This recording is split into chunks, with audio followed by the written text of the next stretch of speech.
Fala galera, vamos continuar meditando aqui em Atos capítulo 7, eu sou André Maldonado e o AB7 é uma produção do JC na Veia.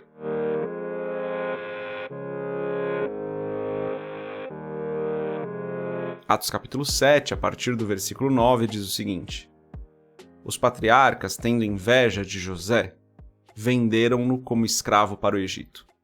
Mas Deus estava com ele e o libertou de todas as suas tribulações, dando a José favor e sabedoria diante do faraó, rei do Egito.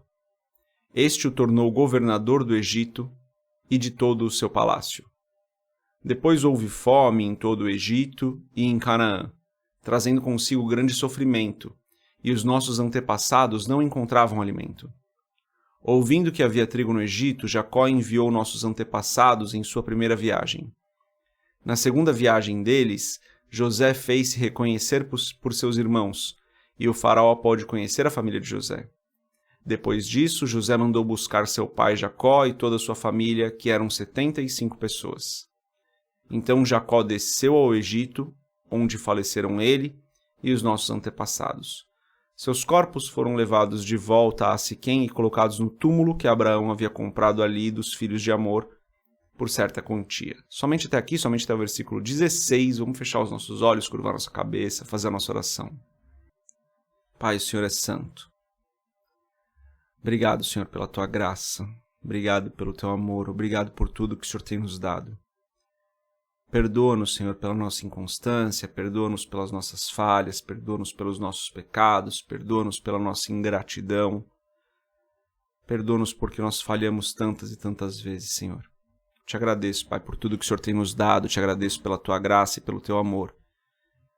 Te agradeço porque a Sua misericórdia se renova a cada manhã. E quando o Senhor nos olha, não enxerga os nossos pecados, mas sim o sangue de Cristo que pagou um preço por esses pecados. Pai, em nome de Jesus, eu peço que o Senhor esteja conosco hoje, nos abençoando, nos guardando, nos protegendo, nos livrando do mal, nos direcionando, nos guiando. É o que eu peço em nome de Jesus. Abençoa cada pessoa que está ouvindo esse episódio aqui, Senhor. Esteja conosco todos os dias, é o que eu peço em nome de Jesus. Amém. Estevão aqui continua, a sua defesa, fazendo aquele resumo da história do povo de Israel, como a gente falou ontem. Aqui nesse trecho ele está apresentando a vida de José. E a vida de José é mais uma história que ensina muito pra gente, né, galera?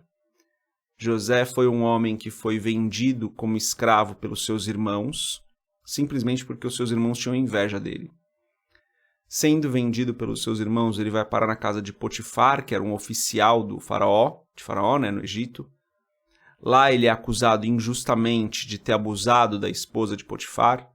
Ele não tinha feito isso, mas ela acusa ele. Ele acaba preso injustamente. Na prisão, ele acaba servindo ali na prisão de uma maneira especial, com toda a diligência, com todo o cuidado, e ele então interpreta sonhos de duas pessoas que estavam presas com ele, o padeiro e o copeiro de Faraó.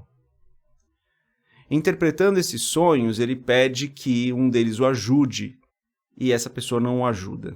Depois de 2 anos, então, ainda permanecendo preso, ele é lembrado, e ele tem a chance de falar com o Faraó, que é quando ele interpreta o sonho de Faraó.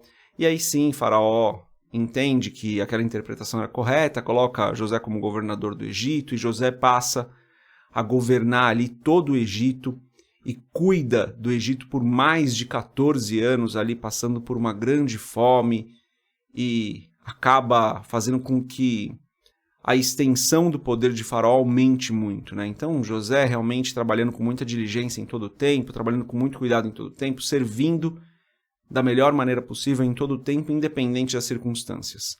Serviu como escravo na casa de Potifar, com todo cuidado, serviu na prisão com todo cuidado, serviu a Faraó com todo cuidado. O que a gente aprende com a vida de José, basicamente aqui nesse resumo, é que José ele não olhava para as circunstâncias, mas ele fazia o melhor que ele podia em todo o tempo, e por isso ele foi exaltado, né? Claro, Deus tinha um plano para a vida dele, Deus estava cumprindo aquilo que era o plano dele, então certamente não foram as boas obras de José que permitiram que ele fosse exaltado, mas sim o plano maravilhoso de Deus.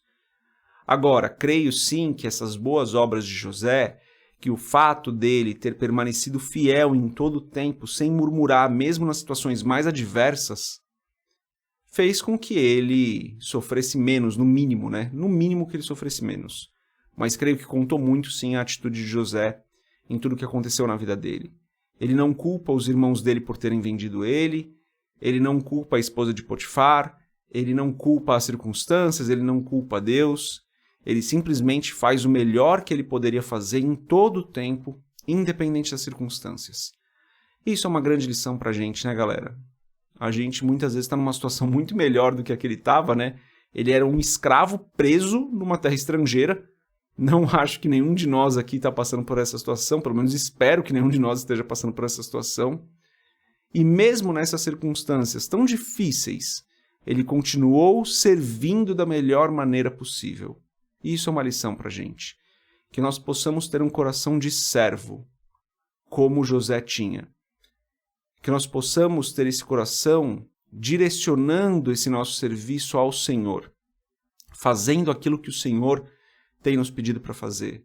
Amar o nosso próximo, amar Ele acima de todas as coisas, servindo na nossa comunidade local, servindo a comunidade como um todo, tendo um coração sempre muito abençoador, que nós possamos ser essas pessoas que servem em todo o tempo, independente das circunstâncias. Que minha oração é essa, a meditação de hoje é essa, né? Que esse seja o nosso coração em todo o tempo, que essa seja a nossa disposição em todo o tempo, que esse seja o nosso serviço em todo o tempo, um serviço para o Senhor. E as circunstâncias, Deus toma conta delas, né? Assim como Deus tomou conta de José em todo o tempo, quando ele esteve preso, quando ele estava como escravo na casa de Potifar, quando ele estava com o faraó, trabalhando ali com o faraó, Deus estava cuidando dele, Deus estava protegendo ele. E eu tenho certeza que a mesma coisa vai acontecer com a gente. Independente das circunstâncias, Deus estará conosco, nos protegendo, cuidando de nós e nos guiando. Cabe a nós, então, fazer a nossa parte e servir da melhor maneira possível. Essa é a mensagem de hoje, galera. Deus abençoe a sua vida. A gente se vê amanhã, se Deus quiser. Paz.